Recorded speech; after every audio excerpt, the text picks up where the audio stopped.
Saints versus Bucks. That's going to be the game. And I'm joined by my co-host KB. How you doing, my friend? Fantastic, Gene. Thank you for having me. All right. And special guest Bob Rose. How you doing, Bob? Guys, I'm really well. Been nervous about this week, the Battle of the Titans, but other than that, I'm good. I appreciate y'all having me on. Man, I like talking football with you, and I always have. We've known each other for a couple of years now, and we can actually be honest and objective about our teams. And it's not your focus on, oh, this, my team is just, they can do no wrong. And that's what I appreciate about you is that, you can look at the flaws in your team and actually talk about them objectively. And that to me is true journalism. And that's one thing that I appreciate about you. And I do read your articles. So, shout out to you. You do a great job. Well, thank you so much. I appreciate that. And the love right back at you. It's so refreshing, to have conversations. The bottom line is, the three of us are fans. Yeah, we have media responsibilities, but we're all fans, and it's nice to have a football debate or a football discussion about somebody that's going to be grounded. Without you never like to have a discussion with someone with their head in the clouds. We're the opposite end of the extreme, as the Eeyore, and every fan base has them. Oh, our team's 15-0, but this is gonna happen.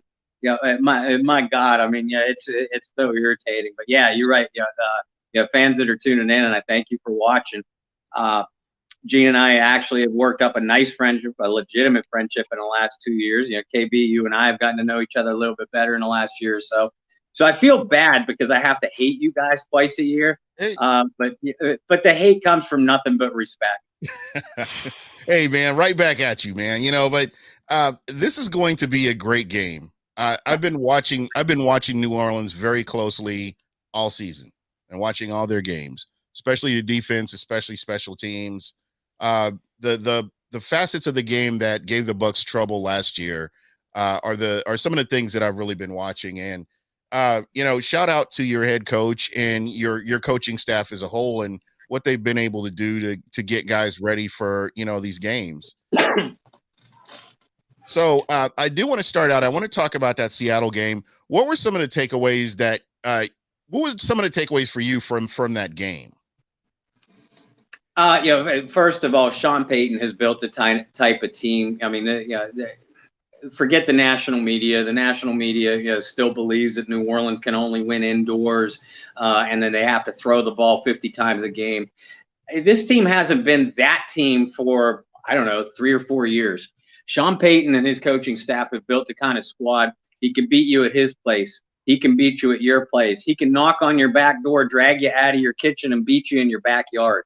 And that's what I respect about this team. The Seattle game, I realized that the game, the score was close, 13-10, and Seattle did have some opportunities, to take the lead on New Orleans. But I think the Saints played better offensively than people give them credit for. Obviously, they were not led. They were carried by Alvin Kamara. But I thought Jameis Winston played a really gutsy game. And the Saints left opportunities on the field. They could have walked away with a 3-score victory, in my opinion. Now, they can't leave those kind of opportunities hanging out there when they play a better team, a much better team like they will this week, where they're facing them on the rest of their schedule. But this team is built to win on the defensive side of the football with defense, special teams, field position, while the offense is coming along. This offense is far from a finished product, and 41 has to carry them until it is. But I think with a couple of breaks, they can beat even an offensive juggernaut like they're going to be facing in Tampa Bay this week. I had a question for you. How Alvin Kamara that's your running back right there, and you feed him the ball. I mean, he's pretty much the centerpiece of your offense. How much of that can he handle? I mean, normally he's had somebody that you split the reps with, and this the first part of this season he's pretty much been on his own, and there really hasn't been anybody that, if there is somebody that comes in, there's quite a drop off in the level of talent from Alvin Kamara to the whoever comes in there to relieve him. So how do you see this moving forward? Because this is a long, brutal season, and you still have a lot of great teams that you're going to face. Yeah, and I tell you what, it's a legitimate concern. But I don't pay a lot of attention to the people that are saying, oh, Kamara can't get that many touches. He's going to wear down. While that is a concern, he's the face of your franchise. Right. He is your offense right now. While your quarterback learns the system, while your best receiver, your only legitimate receiver, is sidelined, and while your offensive line has been beaten up. So you have no choice but to give Kamara the ball and feed him over and over again. Because if you don't and you start losing games, then it doesn't matter how much you have left in the tank at the end of the season because you're out of the playoff race. This team really needs somebody to step up and take the mantle of at least a legitimate complementary threat. Obviously, Michael Thomas, once he comes back, assuming he's healthy, he changes this entire offense. But until then, you have to tread water. Callaway hasn't been what we thought he was going to be leading into the season, although he's coming along very nicely over the last 2 or 3 games. Deontay Harris is a legitimate weapon, but he's a guy that you don't want to give a lot of offensive snaps to, because what happens? He gets himself on the injured list. Right. So this offense, like I said a minute ago, it's still a work in progress. But, and I don't know if you guys saw the news because it just broke about an hour ago. Mark Ingram is a New Orleans Saint again. Now, this is not a prime Mark Ingram. He's 31 years old. He has some mileage on his wheels, but he knows the system. He's a plug-and-play guy, and he's still a tough runner between the tackles. So there could be your complementary threat. And if Ingram has any effectiveness at all left, that allows this team to move Kamara around more as a receiver. Use his versatility to their advantage, and that's what Kamara's strength is. And then can I jump in real quick, Gene? So with Kamara and his touches, what I think a lot of people don't understand is they just look at the box score. He has 20 rushes and 10 receptions. Like, let's just throw those numbers out there. He touches the ball 30 times a game. Let's just throw that as an example. Kamara is not running up the gut. His 30 touches aren't the same as Rojo's touches, Lenny's touches. They're not running duo. Kamara's in a lot of space. You see Kamara a lot of times in games just run out of bounds. He's not taking all of these hits. And to me, that's different where, you get Mark Ingram in the building, and we saw what they did, 5 years ago. That was a great duality, especially before Kamara. He was a rookie when they both went over 1,000 yards and everything like that. But what that does is it allows Mark Ingram to run up the gut, do kind of what the Bucs do, get those 2, 3, 4-yard gains, to set up 3rd and short, essentially. Whereas you don't have to give those touches to Kamara, or you don't have to throw in an inexperienced back to do that, because the last thing you need right now, and the Saints we're seeing about the top 5 teams in the NFL in terms of record are in the NFC. So getting that 6 and 7 seed it's the most important thing the Saints, a team on that bubble can really, go after right now. And you can't risk fumbles. You can't do that. We know Kamara's not going to fumble, but you need someone experienced. Kamara, to me, and Gene, we've talked about this off screen. I mean, we think he's the best running back in the NFL. He's the most complete running back in the NFL right now. Henry gives you something different, but if you give me the choice of McCaffrey, who's commonly referred to as the best running back in the NFL, or Kamara, I'm taking Kamara, because for instance, again, me and Gene were talking before you hopped on, Bob, but when the Bucs, for instance, play the Panthers, McCaffrey might break 1 for 40 or 50 yards, whatever. The rest of the game, 2, 3-yard carry. Every time we play the Saints, Kamara, 6 yards, 8 yards, 7 yards, 5 yards, 6 yards. It's never a 2nd and 8 for the Saints. It's 2nd and 4. Right. And that's how they beat the Bucs. Is you cut them to death with a death of 1,000 paper cuts, and that was 34-3 last year. I mean, it was the same game plan as week 1, but the only difference was one Jared Cook downfield throw. And that's what Jameis, to me, if Jameis plays how he did Monday night, it scares me more than how he played versus the Packers, where things are a little bit more open. I think if Jameis is able to be Drew Brees light, I think that's a very good Jameis to win against the Bucs, because we know if you can possess that ball, Tom Brady's not on the field, you can't score 30. What do the Bucs want to do? They're undefeated when they score 30. Yep, it's race to 30. And that's a great point. And I'll tell you, I love the way Jameis Winston has been playing in these last 3 ball games. I realize as Saints fans are still the Jameis hating faction of Saints fans are still coming down on him because he has a low completion percentage and he's taking sacks. And well, A, the sideline is telling him to take sacks because they don't want an interception. B, Jameis Winston is not Drew Brees. There are very few humans that has ever walked the face of the earth that are Drew Brees. I'm not asking him to be Drew Brees. I'm asking him to be an improved version, a more consistently improved version of Jameis Winston. And that's what I'm starting to see. Now, he's got a long way to go, like this whole offense is. And I don't have to tell you guys how much you hold your breath when Jameis Winston is quarterbacking your team and he drops back to pass. Mm-hmm. But Jameis is looking really decisive the last few games, and that's what I like to see. I've always known he has the big arm. He's a hell of an athlete.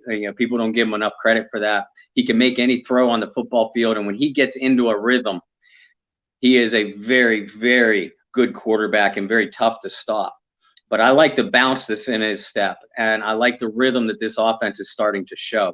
And you're right. If I'm the opponent of the Saints and I'm watching them the last 2 or 3 games, I'm kind of sitting back in my chair and I'm wincing a little bit because I'm like, this Saints offense is getting better and better and better.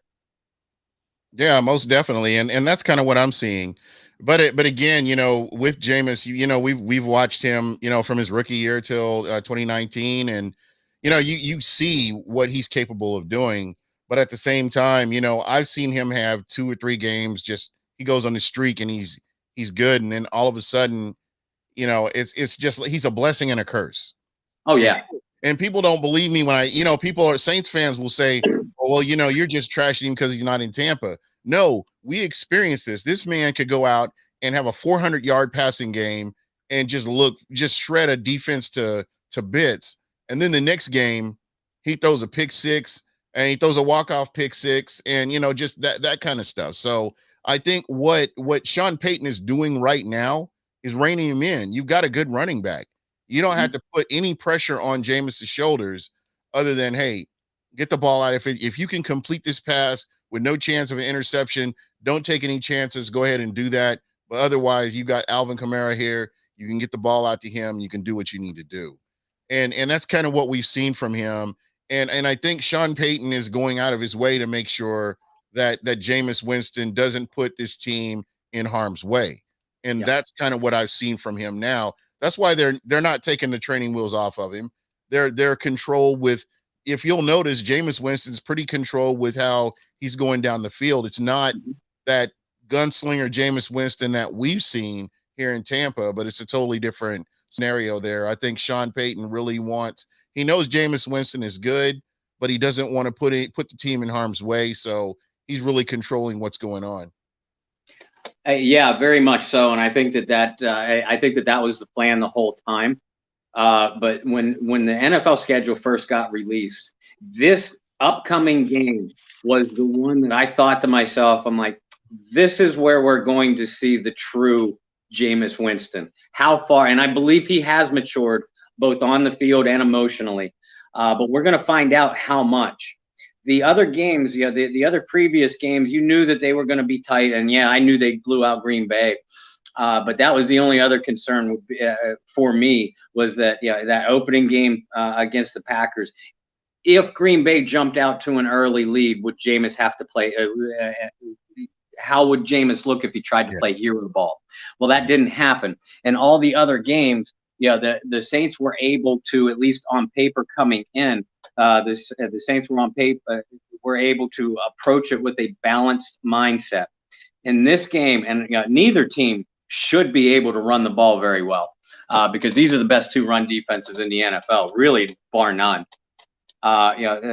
Each team, Tampa Bay and New Orleans, are going to try to establish the run.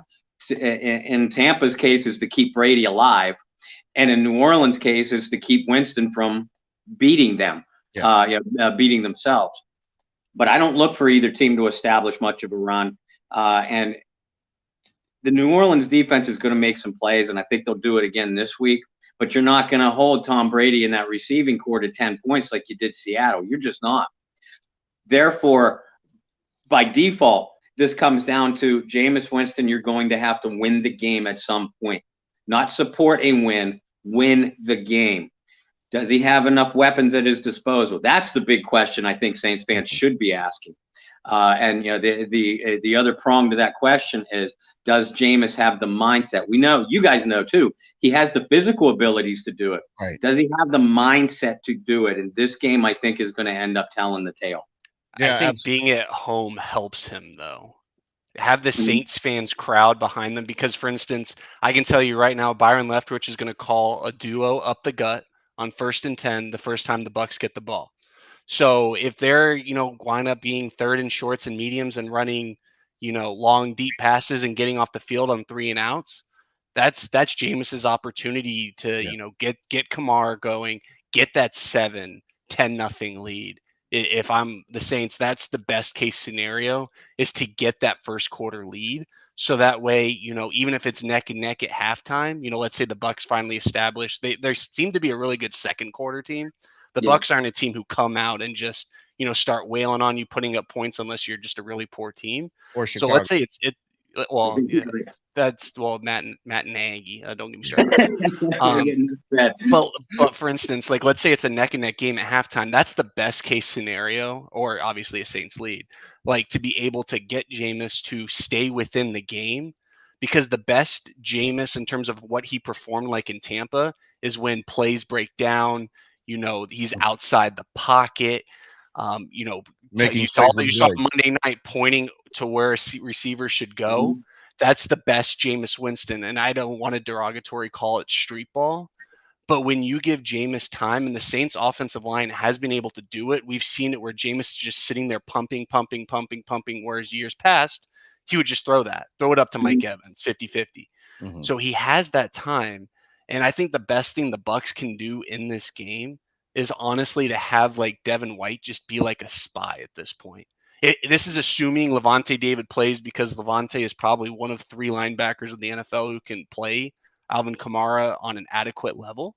Agreed. So if you keep Jameis within that pocket, and if he does roll out and you have Devin White coming down, because we Bucs fans know Jameis's legs very underrated. Yes. You go back to that Super Bowl even with the Bucs and the Chiefs. The Chiefs' entire offense, the entire first half, was Patrick Mahomes scrambling for first downs. That's the only reason why that was even a game at most of that point. So if Jameis is able to, get those extra first downs here and there, we know Tom Brady's not going to do that.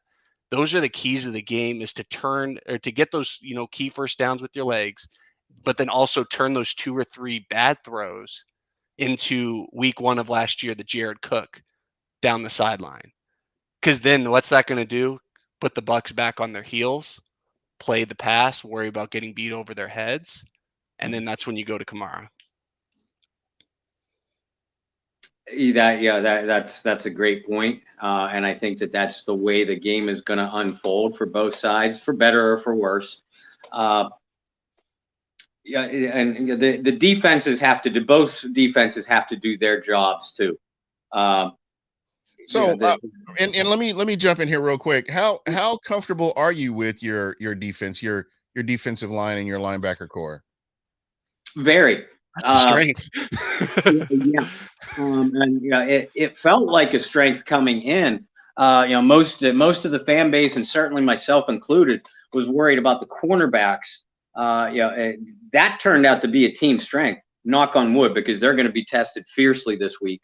It was the pass rush that's let this defense down over the first 5 games. Now we finally saw that really come to life last Monday night, and the Saints are going to get back David Onyemata too. And Onyemata had a couple monster games against Tampa Bay last year.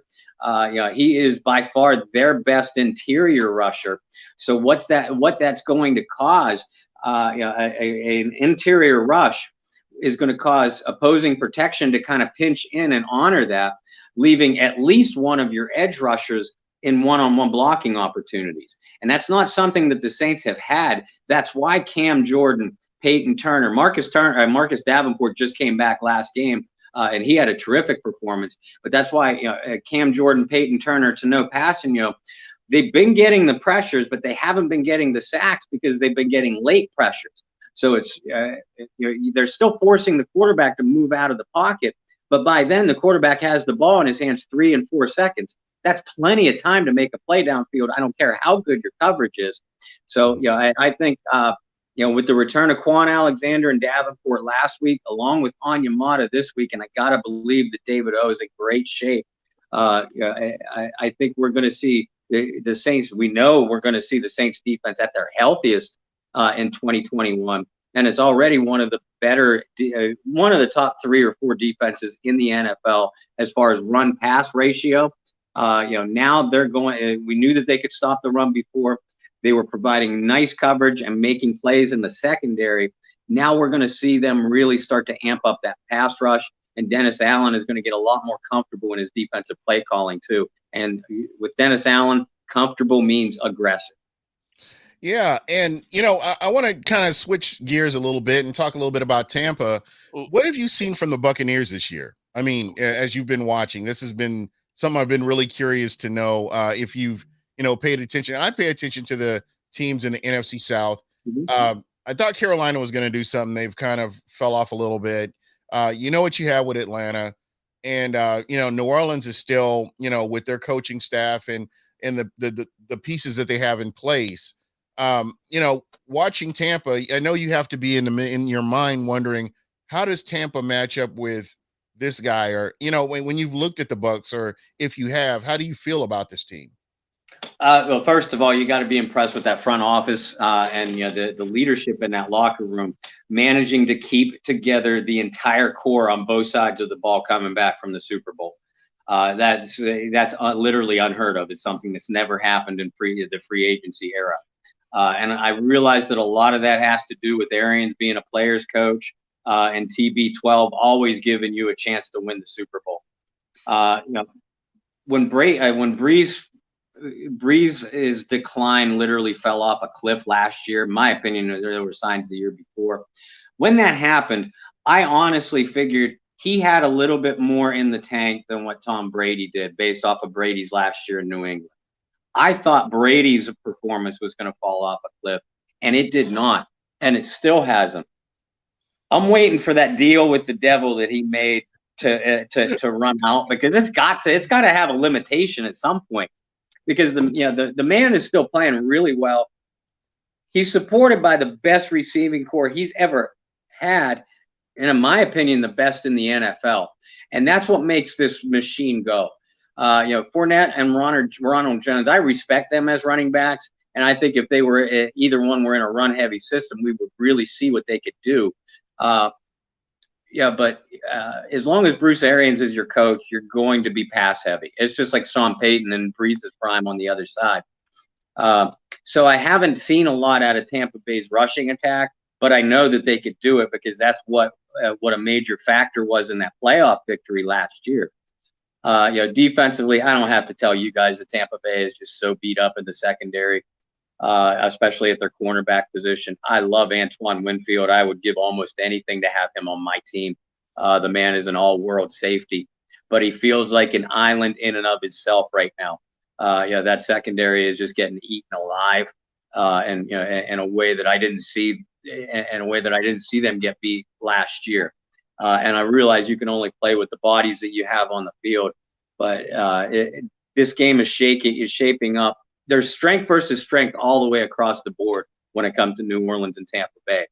When it comes to the New Orleans Saints receiving core against the Tampa Bay cornerbacks, though, it's weakness on weakness. And I'm very interested to see which of the two units is going to be a bigger hindrance to their team, because that might end up being the difference in the game. Other than that, Tampa Bay is still as tough as any team in the league to run the ball on. The three of us mentioned that before.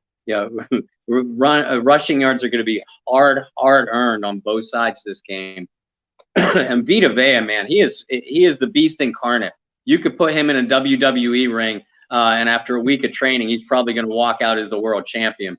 And Ndamukong Suh, the man tapped in. if Brady made a deal with the devil, then Ndamukong Suh owns the Fountain of Youth. I continue to be impressed by how well he is playing. And as long as they're playing well up front, that's going to give Pierre-Paul and Shaq Barrett free range to the quarterback. And man, those guys played like monsters during the playoff run last year, and they're showing no signs of slowing down. And then you guys go and draft Joe Tryon, and I was like, can the rich get any richer? Because Tryon has got. I scouted him in a lot of the draft pieces that I did. Tryon has got a bright future for you guys. And you're not going to see Pierre-Paul, Shaq Barrett, or Tryon drop back into coverage very much, because that's not what this defensive system calls for. But you don't need it, because you have two linebackers in Levante David and Devin White. They're as good as anybody. I mean, they're right up there with Demario Davis as far as we're talking. The three of the five best linebackers in all of football are going to be on the field this Sunday.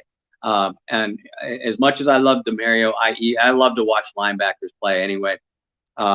Levante and Devin are just such pretty athletes to watch. And they're going to make up for a lot of, I don't know which one of you guys said, that White and David are two of the few linebackers that can keep with Kamara. And that's what gives Tampa Bay such a luxury, is they not only have one linebacker that could do it, but they have two. And that's why you're not going to see Kamara. Kamara's going to get his touches, going to get his yards, probably going to see the end zone, but he's not going to run wild on him like he did with Seattle last week. And as long as you have those difference makers in the front seven, you can kind of cover up the weaknesses that you have at cornerback, at least until they get healthy. But you're going up against a beautiful deep ball thrower. So that's where the difference in this game might come in. Tampa's not going to get blown out by anybody. I realize the Rams handled them pretty easily, but that's more of an aberration than it was a general rule. Tampa Bay is just one of the more complete teams in the NFL. I saw it and I knew they were going to be a danger entering playoffs last year, and I don't see any sign of them slowing down. Yeah, and it's going to be really interesting to see the next time we play you guys what the teams are going to look like. I mean, you're missing a lot of pieces. And I don't even know if Levante David's going to play. I know that they've seen him practice. We've seen him practice, but again, I don't know if he's going to be out on the field. So you go out with next man up. This is who you go out with, and again, this is just going to be a really great game. Sean Payton, he's a genius. The guy, he will end up going into the Hall of Fame, I believe, personally. Just based on what he's done, his body of work with New Orleans.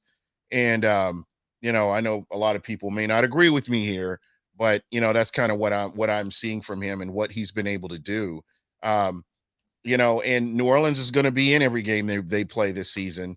And so this game especially, I'm really looking forward to a close game. I don't think there's going to be a blowout on either end.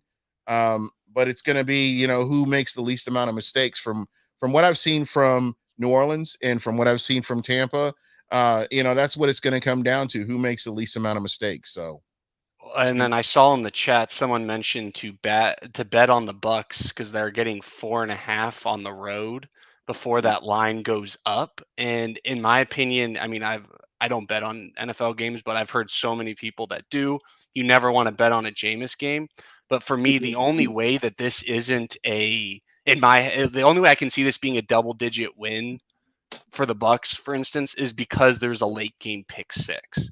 Mm-hmm. To me, I think this is going to be a close game. There might be a team who, I see the Saints coming out to a 10-0 lead before I do the Bucs, and I think this is just going to be a close game throughout. And moving forward, it's the crowd noise, and I think that's where you see the Bucs struggled in LA, because that was the first game that actually had live crowd noise for them in 2 years.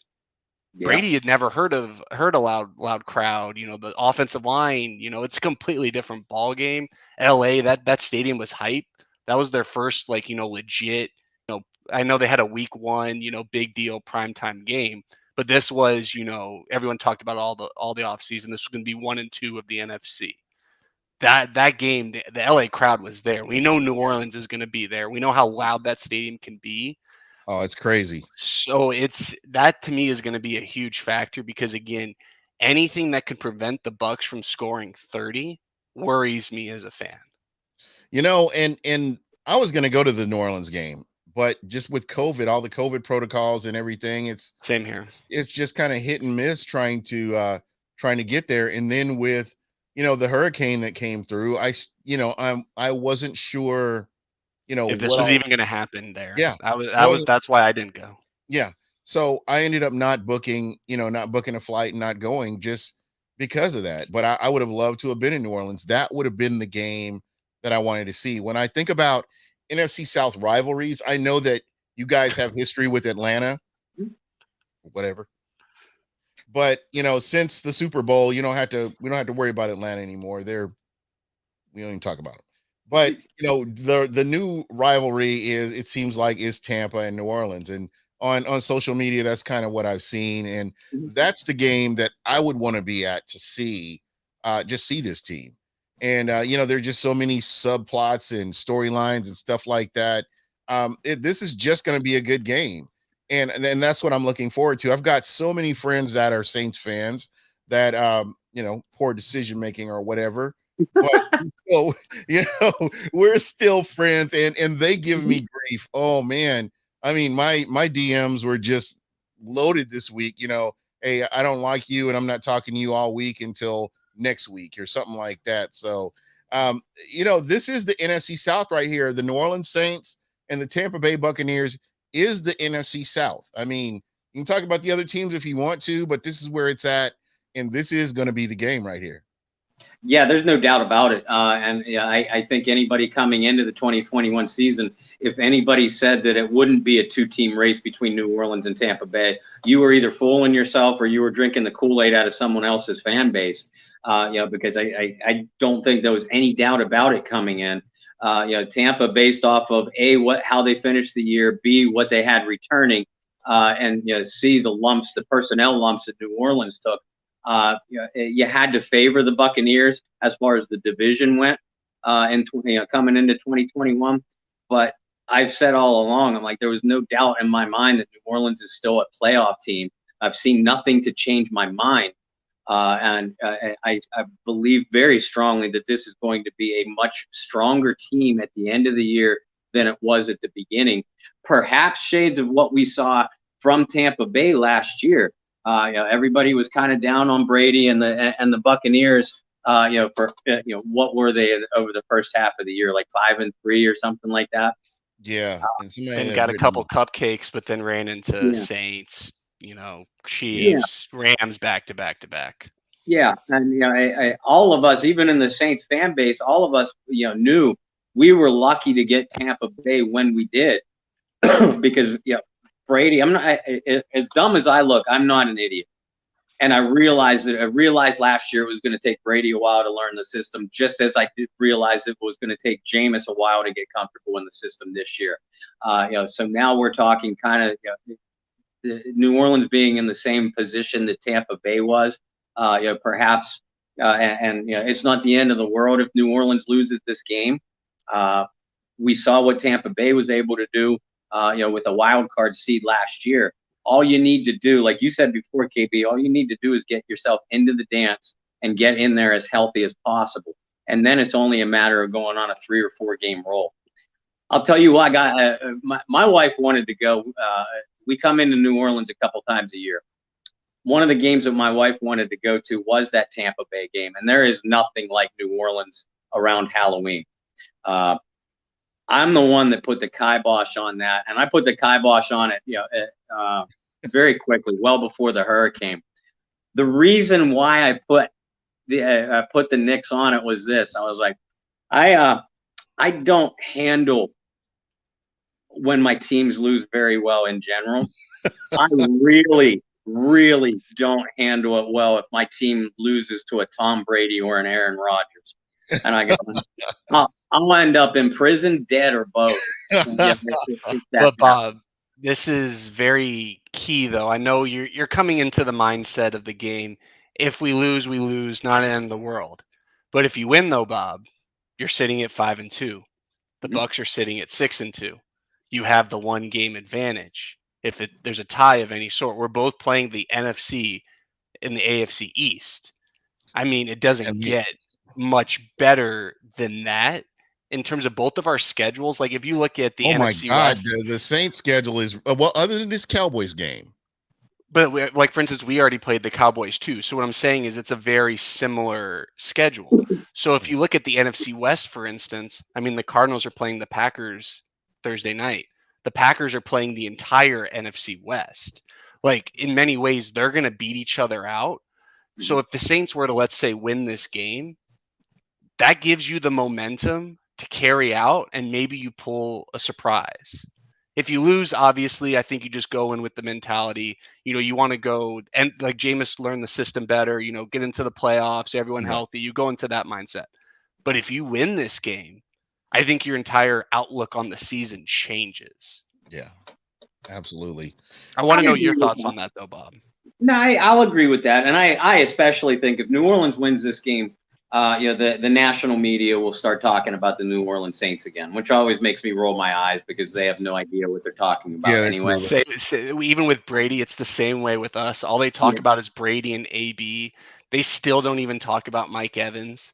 They still don't even know who I've heard people on TV call him Chris Goodwin. I'm not even kidding. I know. Like, and I mean, Tristan Wirfs shut out Khalil Mack. Do you know who any national media member who talked about that? Brian Baldinger. That was it. Yeah, that was it. Baldinger but I'm saying, like, no one understands the Bucs outside of Brady and now Sherman. Sherman is like the new, he's Coach Sherm now, which, don't get me wrong, that was really impressive. If he actually legitimately gave suggestions for that Chicago game and it worked, I mean, good for that man. He found a second job post career. But I think Richard Sherman is going to make an outstanding coach someday if that's what he chooses to do. He just has he has a football brain, pure and simple. But listen, I can tell you already that if New Orleans wins this game, I'm going to be the one that the Saints fan base, local fan base, comes back on, because I'm going to be the one saying, everybody cool your jets, because it is one game. It's a big one, like you said. Because that would give New Orleans a one victory over Tampa and one victory over Green Bay. Those could be huge for tiebreakers. And like you said, Tampa Bay and New Orleans both have to face Buffalo yet. And Buffalo, I'm convinced that Buffalo is not as good as the NFC's best teams, but they're still going to be a tough out. Then you have the rest of your division for both Tampa Bay and New Orleans. And you always worry about, and this is, I think that this comes back to the history of the New Orleans Saints, or the history of the Tampa Bay Buccaneers, where you're never, ever, ever going to feel comfortable. Atlanta, Carolina, they both look to be, Atlanta and Carolina again. But that isn't going to mean that we're not terrified when our teams go in to battle against them, because the NFC South is always the most unpredictable division in all of football. But you're right, the schedule sets up very nicely for New Orleans after this. I mean, they've had one hell of a road run, so they're going to get some games at home too, which are key. And again, it's all about health, for both teams, as is with most. And for New Orleans, I think the key is how much this offense is going to evolve. For Tampa Bay, in addition to health, I think for you guys, it's a question of, can your older players hold up down the stretch? Because you played a long season last year, because you went to and won the Super Bowl. That takes a lot out of a player, physically and emotionally, coming in. Brady, Gronkowski, they're used to it, but Father Time is undefeated for apparently everybody except Tom Brady. But our Brady, Gronkowski, a couple of your veteran offensive linemen, and Ndamukong Suh, Richard Sherman, are they going to be able to physically hold up? Because the Bucs are an older team than what New Orleans is. I mean, forget the quarterback position. I'm talking from top to bottom of the roster. So that's something that people can't discount either. Yeah, absolutely. Bob, can I throw out a wild theory that I have here? Yeah, go for it. And I know Bucs fans know, for instance, every game that Blaine Gabbert has played in a game the Bucs have won. Now, Bob, I'm not sure if you know this. Both times the Bucs have won the Super Bowl, what did they do? Lost both games to the Saints. Yep. So now, what if Blaine Gabbert were to come out now? I don't know what I'm supposed to think. Is Blaine Gabbert supposed to win, right? But then also we want to lose to the Saints. Do we throw Kyle Trask out there? And by the way, I love Kyle Trask with Florida. But maybe if you're going by that trend and you're Bruce Arians, you bring out Blaine Gabbert in the very first series of the game, just to see if the trend continues. But no, I am very aware that Gruden's Buccaneers lost both those regular season games to the Saints as well. And I think the three of us even talked about this in the preseason or prior to training camp, that all three of us can completely envision a scenario that's exactly the opposite of what 2020 was, where Tampa Bay pulls out the division, New Orleans ends up going into the wild card. And we know New Orleans plays well in Tampa Bay anyway. They always have. I think, and this would obviously be Bucs fans' worst nightmares, but I can completely see a scenario where that takes place again. New Orleans goes into Tampa Bay and maybe comes out with a victory. I realize that's a reach way down the road, but again, other than Dallas has impressed me. The LA Rams were my Super Bowl pick coming into the year, but other than those two teams, I don't see anybody else in the NFC being better than either Tampa Bay or New Orleans as it stands even right now. So you're not buying the Cardinals either?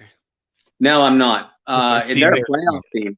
Yeah, see, to me, the Cardinals, if J.J. Watt and, oh my goodness, Chandler Jones, if they're both healthy, I think that's enough to, for instance, to be a Tampa Bay Rays where your offense is, you're playing, you're scoring more points than the other team just because you're throwing the ball 500 times for 500 yards each game, and your defense can get sacks and just limit those opportunities against, the bad teams. You get to play here and there against the good teams. If they ended 14-3, I mean, I think that's impressive, but I still can't buy them. I think they could end up 14-3 or 13-4, but the Arizona Cardinals still can't run the ball with any effectiveness, any consistency. They can be had in the secondary, and they do not have a good linebacking core. So if Jones or Watt get nicked up or you manage to block them, and you steal a possession away from Kyler Murray and those receivers, you can even go into Arizona and come out with a win. I like what Arizona is doing. They're fun to watch, but they aren't there quite yet. Yeah, I'm totally agreeing with you. T. Smitty, one of our listeners, had a question for you. He said the hot take media says Sean Payton doesn't trust Jameis, but shouldn't the question be, does Sean Payton trust his receivers? Sean Payton said all offseason, and I think he did this despite all of us that are writing the opposite. Sean Payton kept saying, we like who we have in the room. We like who we have in the room. And I said this on a show last night. I said, well, when he's in that room, he must be looking up at pictures on the wall of Lance Moore and Marcus Colston and Wes Chandler and Danny Abramowitz, Quinn Early back in the day, because he can't like the players that are sitting in those chairs. I do think, and it's interesting that the national media is saying that Sean Payton doesn't trust Jameis now that the reins are finally starting to come off. I've been saying since week one that Sean Payton didn't look like he trusted Jameis, and you could tell in his play calling. So now that the national media is on this train, we are finally seeing the reins being taken off of Jameis. But man, that receiving core is bad. I think it's Sean Payton has been slow to trust Jameis, and it's Jameis that doesn't trust his receivers. That's why he's holding on to the ball. That's why he's taking those extra, double and triple clutch, because Jameis is hesitant to trust what he sees because he's been afraid of making a mistake. I'll grant that. But the receivers aren't getting any separation, and when they do, it's late, and that rush is already on top of Winston by that point. So yeah, that's kind of what I'm seeing too. Again, this is gonna be a fun game. I'm actually, the matchup between Alvin Kamara and the run defense is what I'm really curious to see. We know what he can do. He's a pass catching back, speed in space.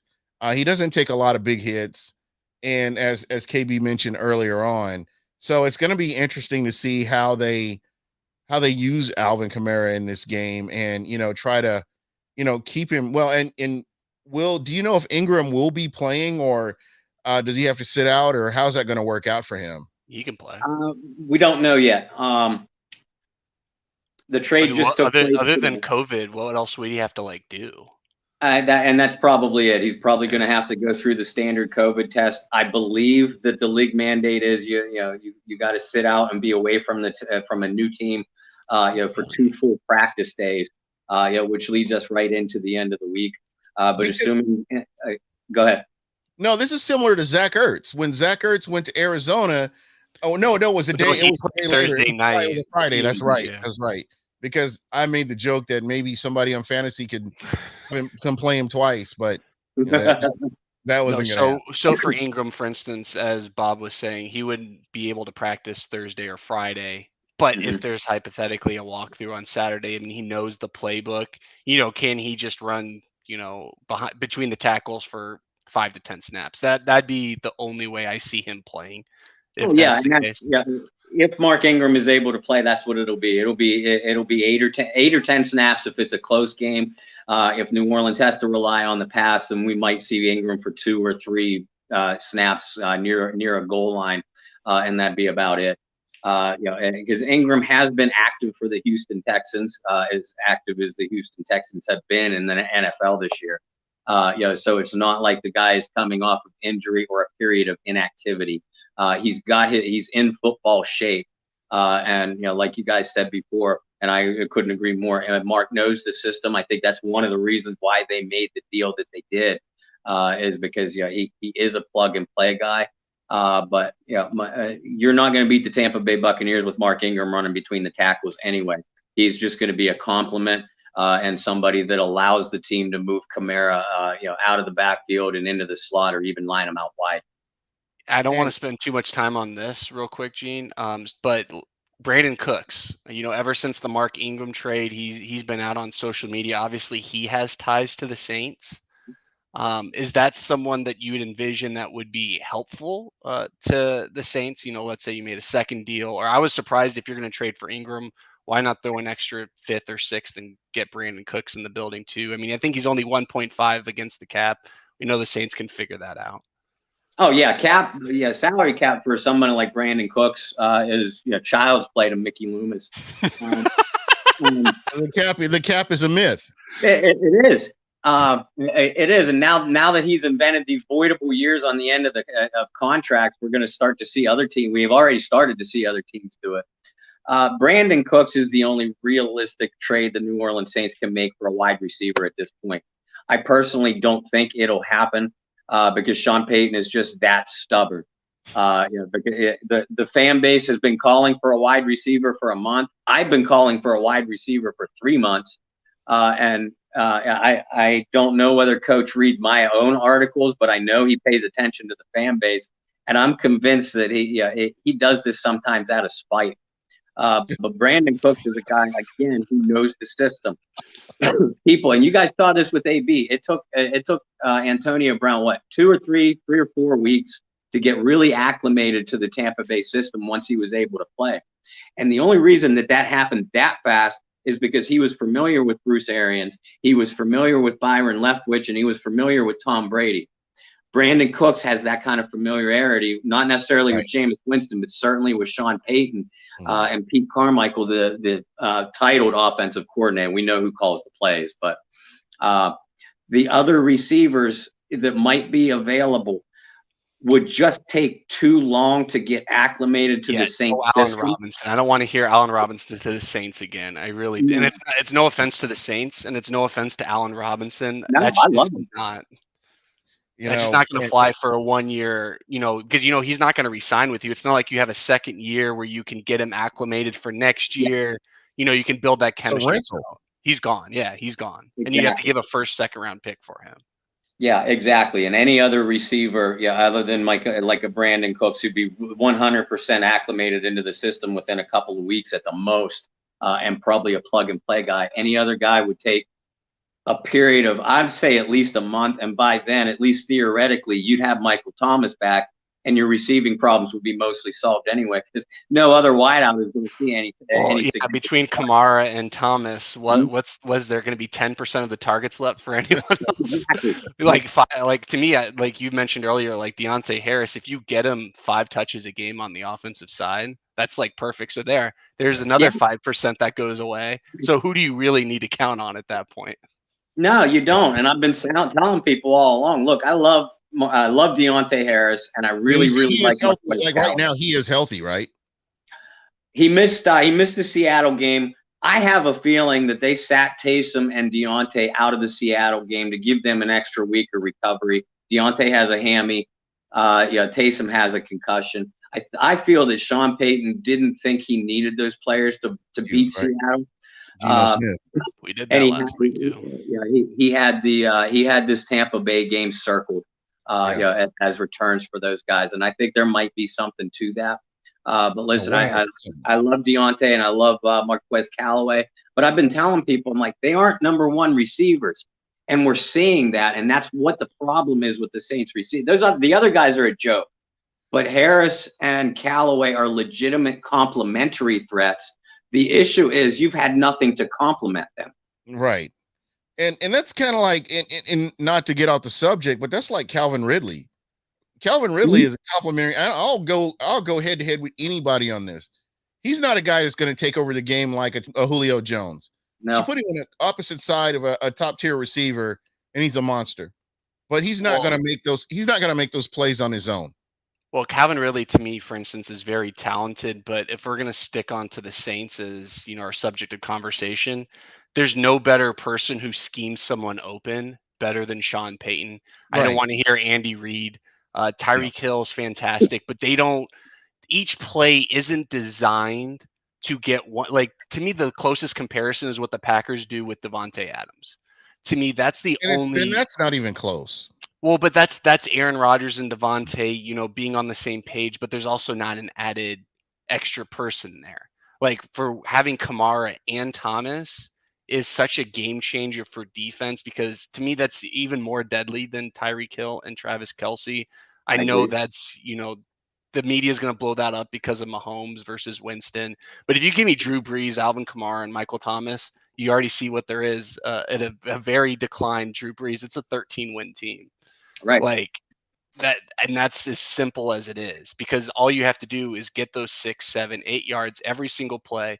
We know how the Drew was in the red zone. I mean, you get him at the 1 yard line, he's going to pop over. He's going to, do a quick screen pass. He's going to get that ball out so quick to the point that his decision was already made, like Peyton Manning style, before he even took the snap. And I think that's where Jameis's learning curve is because it's not as simple as Sean McVay, with the whole in Jared Goff's ear. That's the only reason why Jared Goff was good. Like, I can't buy into that, because at some point after 15 seconds left, that microphone turns off. So that comes down to pre-snap, reading. Jameis, I think his biggest thing is still learning how to read a defense. I think that's very apparent when you watch the film and see, those plays that lead to the double pumps. Yes, I know receivers aren't open, but Sean Payton schemed someone to be open somewhere. So that Jameis, I don't trust my eyes in what I'm seeing, so I'm just going to pump in, see if I can point them open or do whatever I need to do, kind of like I said earlier, kind of like street ball, but not trying to be as derogatory with that term, because you can be successful playing that way. And I mean, people talk about the whole 30-30 thing with 5,000 yards. I mean, to me, that's still successful. Yeah. Mm-hmm. He threw for 5,000 yards. But I think the best Jameis we've ever seen has 12 TDs and 3 interceptions through 6 weeks of the season. That's what you're seeing in New Orleans. And like I said, he showed a lot of guts to me. He ran for 5 first downs against the Seahawks.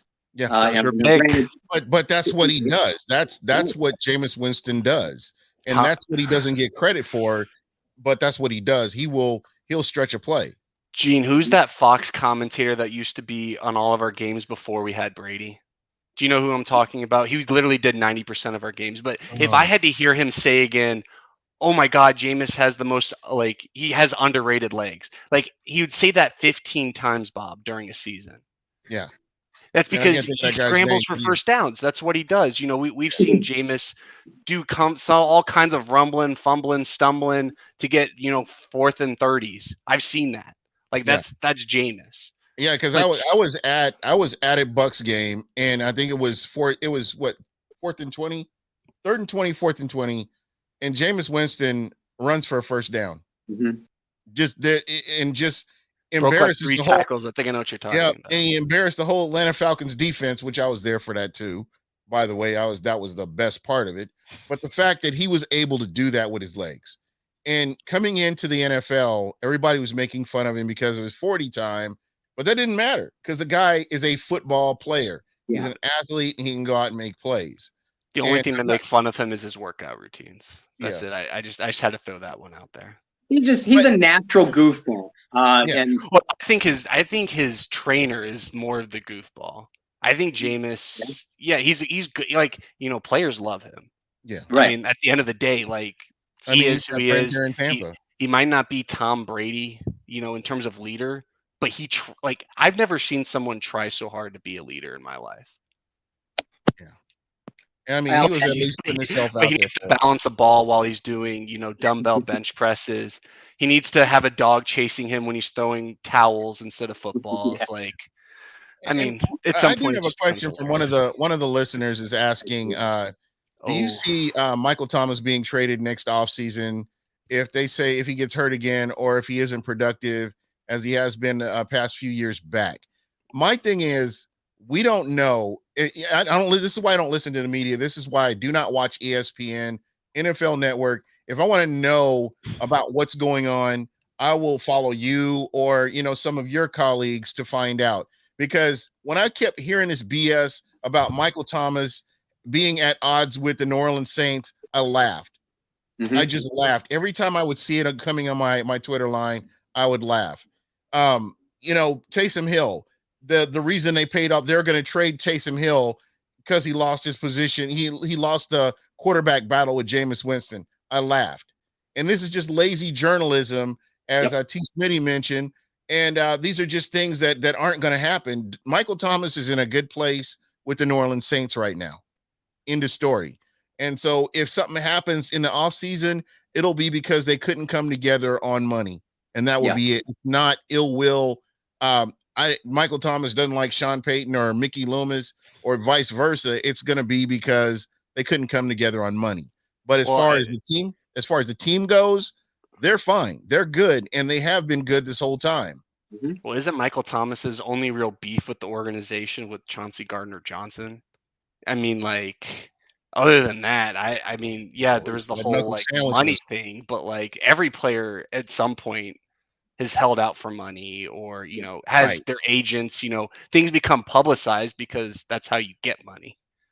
Yep. Well, and the fight with Chauncey Gardner-Johnson, that actually it got to be a bad fight. People don't realize how bad. But lot of people's skin though. Everyone. I think his mama probably slapped him at one time or another.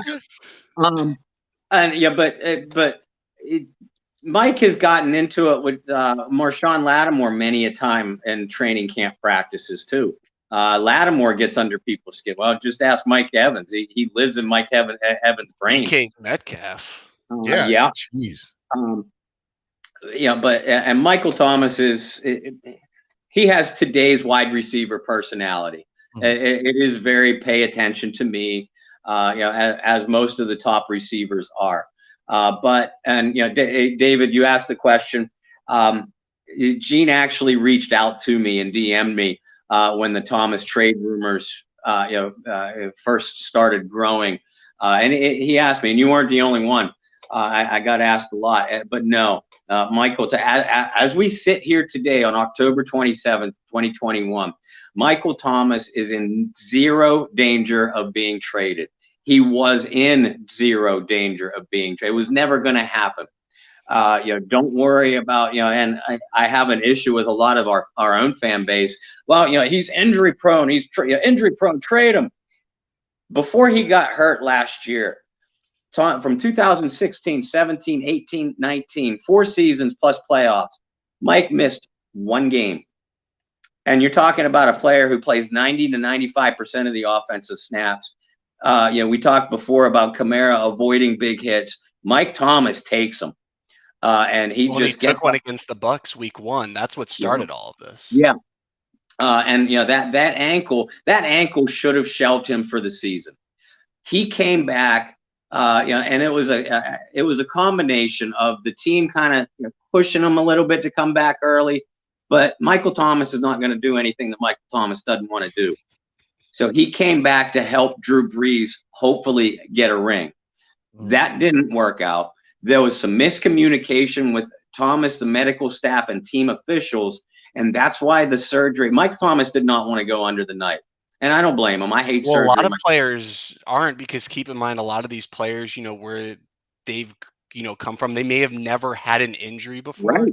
That's a huge mental hurdle for someone like AB. We heard had a torn MCL, like similar to Brady, for like 2.5 years, but never got a surgery for it. And he just got it. Now we're seeing a different AB. And I want to throw something in here real quick. Talking about Michael Thomas, when the alleged contract dispute that NFL Network and ESPN was over politicizing, it was nothing. It wasn't a big deal. They just hadn't come together on money. It wasn't he sent like out for 2 days. Yeah. And that's all it was, but it was just precautionary, and they had already worked through it. And this is what I don't get is how these people have credibility.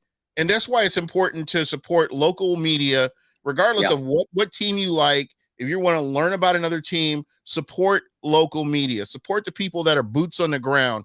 Don't support the people that are throwing out the narratives on TV, and they're throwing out all these stupid stats that don't mean anything, or these dumb box scores that aren't helping anybody. Listen to the local people that are invested in the team, and I think you'll get a more direct, a more concise story than you would from these guys. Well, not only that, it's not a reality TV show, which is what ESPN wants us to be. Like, for instance, the Ben Simmons thing, that is OJ Simpson level. This is real. It is happening. Like, oh my God. Right. Like, Michael Thomas never made like a statement. Like, no. Sean Payton. My whole thing. But Sean Payton came out, then he in a press conference was basically like, this is exactly what happened. And then the media decided to take that story and fill in the gaps. Yeah, to they give you the viewers something to be like, oh my gosh, about. It's unbelievable. It really is. It is. And a lot of the same kind of fires were attempting to be started before Kamara signed his deal too. Because Alvin was coming off of he didn't miss a lot of playing time, but he was beaten up in 2019. So a lot of media members, now Kamara is looking to sign a new contract, and he's coming off his worst season. Yeah, like you guys said, and I say it often, usually on these national posts on Twitter and Facebook. I just do your homework, just a tiny bit. And if you're not willing to do your homework, or have these analysts, they have a staff that does their research for them. Have someone do your work, because if I have a question about the Tampa Bay Buccaneers, I'm coming to you guys, because you're local media. You're not having to worry about covering all 32 teams. You're not having to worry about putting on a show that has to be reality, or have producers that tell us what to say. Right. And for the record, folks, if you're listening, Pro Football Focus, stop following them. Stop. Yes.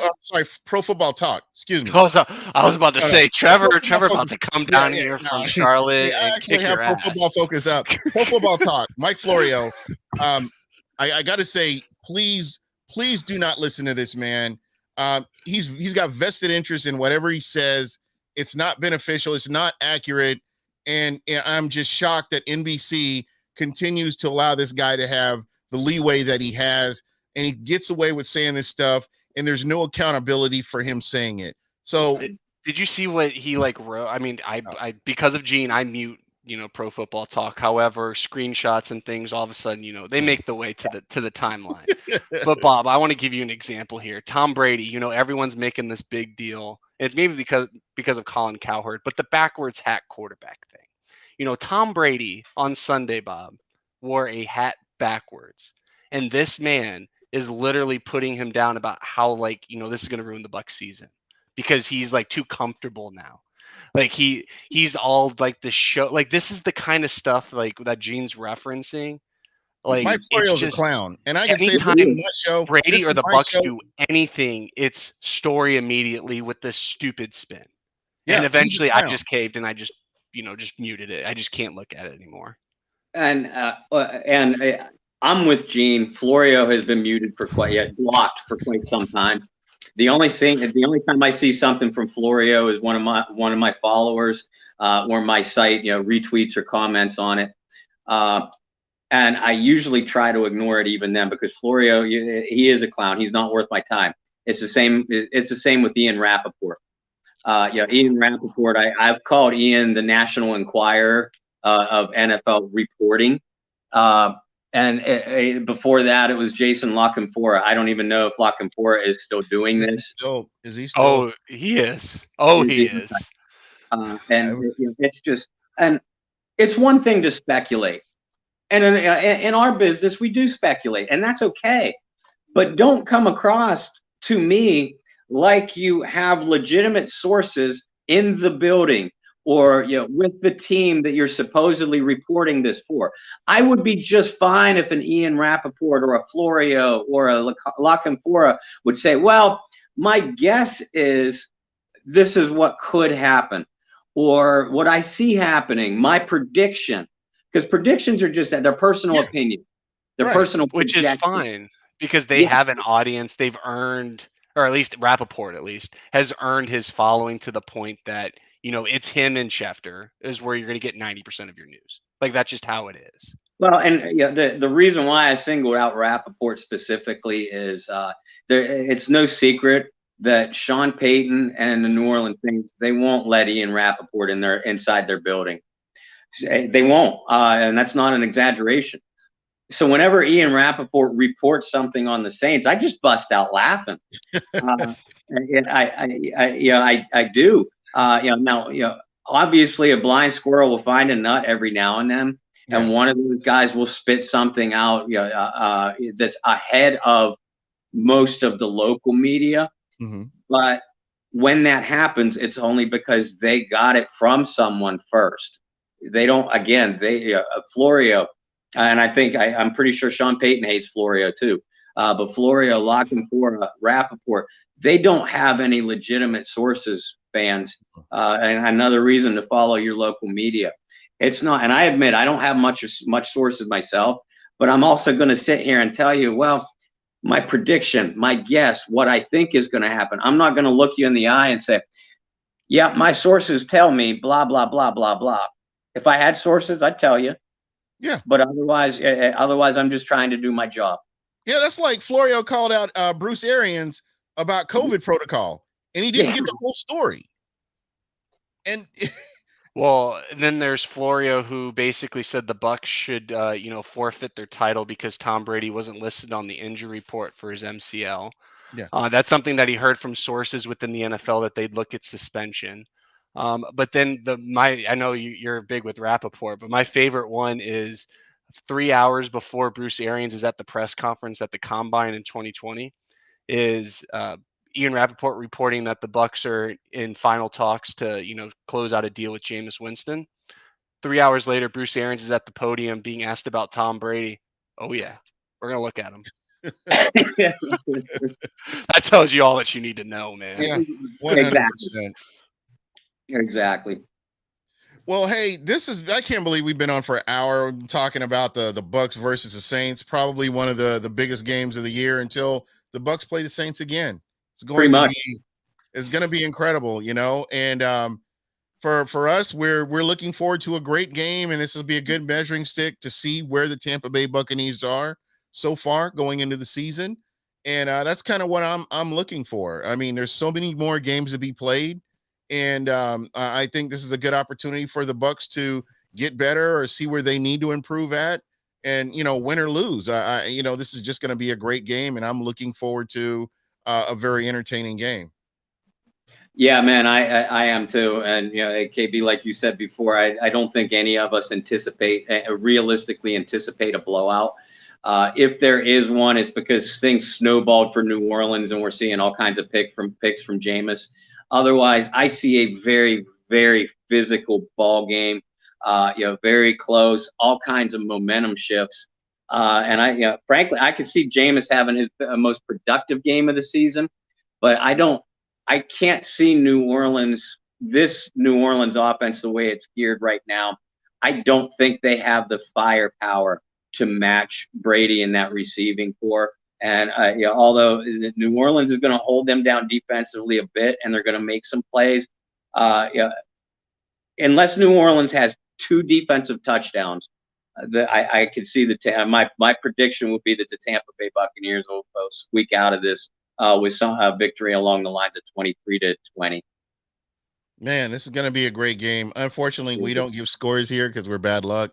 So we just kind of Bob, every single game that we gave a score to last year, and this is through the Rams game because, of course, we had the bye, and then it was, then it was like a new thread, and we forgot to predict scores. So we eventually were like, we're not picking a score ever again. And obviously went to the Super Bowl this year. Obviously, we didn't predict a score. However, there was someone on Twitter who may have accidentally given a score prediction and deleted it. But other than that, we've been streaking. I'm a victim of circumstance. It was a complete accident too. Like, he didn't even think about it, and I was like, "Gee, delete this now." You're talking to one of the most superstitious people that's ever walked the face of the earth. So I get it. One of the reasons why Kyle Mosley and I don't have regular Bayou Blitz podcasts during the year anymore is because every time we did and did not have a guest on the prior week, they lost. So we're not alone. So we shelved, and now don't get me wrong, Kyle and I have both have had crazy busy personal lives. And I promise you, we will get back to doing regular Bayou blitzes. We're going to kind of reformat and go on. But yeah, basically we shelved the entire regular season format, and are just sitting on the back burner because of almost solely superstition. Well, if you ever need a guest for non-Bucks weeks, because we're obviously not going to help your juju, like maybe we do the Bucks podcast like the week before, like a week and a half out of the game, we might come on, but I don't think we can do. Now that you're telling us that, we can't join that week before. We can't exactly. do that. We can't make that happen. That's preseason draft. We'll be there. Hey, and Bob, tell everybody how they can get a hold of you. Folks, I can be found on Facebook. Very simple. BOBROSE, Bob Rose. Over on Twitter, I'm at BobbyR2613. And I do post all of my articles on my personal pages. But you can find my work, Kyle Mosley's, John Hendricks, Brendan Boylan's, all of our work through the Saints News Network.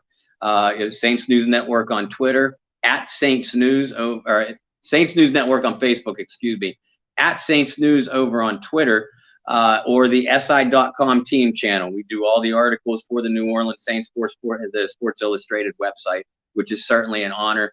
A lot of work, a lot of expectations, but an honor. That is awesome. KB, tell everybody how they can get a hold of you. Bucks_Barrett. Pretty simple. And last but not least, you can reach me at Buc What You Heard. I do want to shout out. Exactly. Name of the podcast.